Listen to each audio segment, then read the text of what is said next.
As the stallion danced on its hind legs, the woman reached out with her right arm and pointed down at me, as if to say that she knew I saw her and that she had a message to convey to me. Her lovely face was grim with determination, and those cornflower blue eyes that were not bright with life were nonetheless bright with anguish.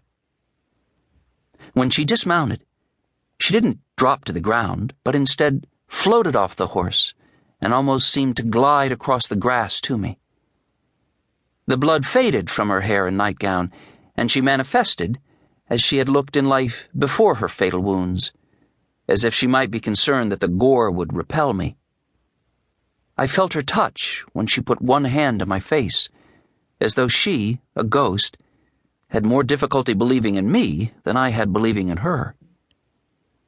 Behind the woman, the sun melted into the distant sea, and several distinctively shaped clouds glowed like a fleet of ancient warships with their masts and sails ablaze.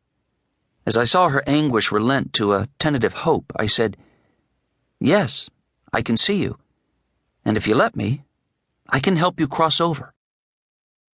She shook her head violently and took a step backward, as if she feared that with some touch or spoken spell I might release her from this world. But I have no such power. I thought I understood the reason for her reaction. "You were murdered, and before you go from this world, you want to be sure that justice will be done." She nodded, but then shook her head as if to say, "Yes, but not only that." Being more familiar with the deceased than I might wish to be, I can tell you from considerable personal experience that the spirits of the lingering dead don't talk. I don't know why. Even when they have been brutally murdered and are desperate to see their assailants brought to justice, they are unable to convey essential information to me either by phone or face-to-face. Neither do they send text messages. Maybe that's because, given the opportunity, they would reveal something about death and the world beyond that we, the living, are not meant to know. Anyway, the dead can be even more frustrating to deal with than are many of the living, which is astonishing when you consider that it's the living who run the Department of Motor Vehicles. Shadowless in the last direct light of the drowning sun, the Frisian stood with head high, as proud as any patriot before the sight of a beloved flag. But his only flag was the golden hair of his mistress. He grazed no more in this place, but reserved his appetite for Elysian fields. Approaching me again, the blonde stared at me so intensely that I could feel her desperation. She formed a cradle with her arms and rocked it back and forth. I said, "A baby?" "Yes." "Your baby?" She nodded, but then shook her head. Brow furrowed, biting her lower lip, the woman hesitated before holding out one hand, palm down, perhaps 4.5 feet above the ground. Practiced as I am at spirit charades, I figured that she must be indicating the current height of the baby whom she'd once born. Not an infant now, but perhaps 9 or 10 years old. "Not your baby any longer. Your child." She nodded vigorously. "Your child still lives?" "Yes." "Here in Roseland?" "Yes, yes, yes."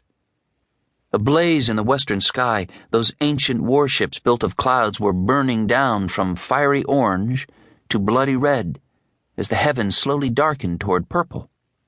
When I asked if her child was a girl or a boy, she indicated the latter. Although I knew of no children on this estate, I considered the anguish that carved her face, and I asked the most obvious question. "And your son is, what, in trouble here?" "Yes, yes, yes."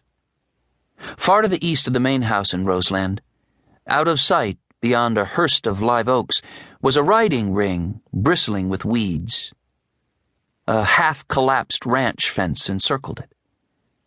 The stables, however, looked as if they'd been built last week. Curiously, all the stalls were spotless. Not one piece of straw or a single cobweb could be found, no dust, as though the place was thoroughly scrubbed on a regular basis. Judging by that tidiness, and by a smell as crisp and pure as that of a winter day after a snowfall, no horses had been kept there in decades. Evidently the woman in white had been dead a long time. How, then, could her child be only 9 or 10? Some spirits are exalted.